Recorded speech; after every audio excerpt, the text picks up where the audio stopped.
Hello everyone. Today we are going to talk about return statement, part of programming in C course. The return statement in C is a control flow statement that allows you to exit a function and return a value to the calling function. The return statement is used to indicate the completion of a function and to provide a value to the calling function. Here is an example of using the return statement in a function.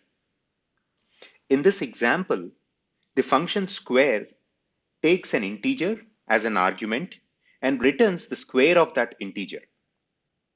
The return statement is used to return the value x multiplied by x to the calling function.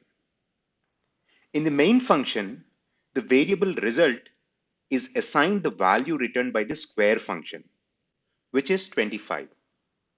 The output of the program is the square of 5 is 25.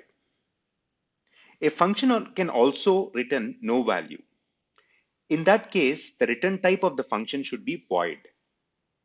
In this example, the function print hello takes no arguments and returns no value. The return statement is used to indicate the completion of the function. The main function calls the print hello function and the output is hello.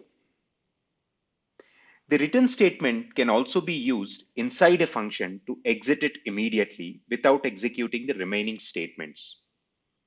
In this example, the function max takes 3 integers as arguments and returns the maximum value among them.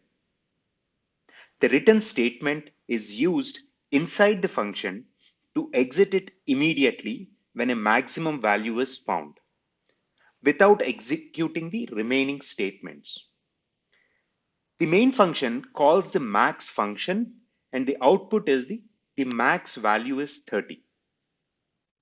The return statement is used to indicate the completion of a function and to provide a value to the calling function.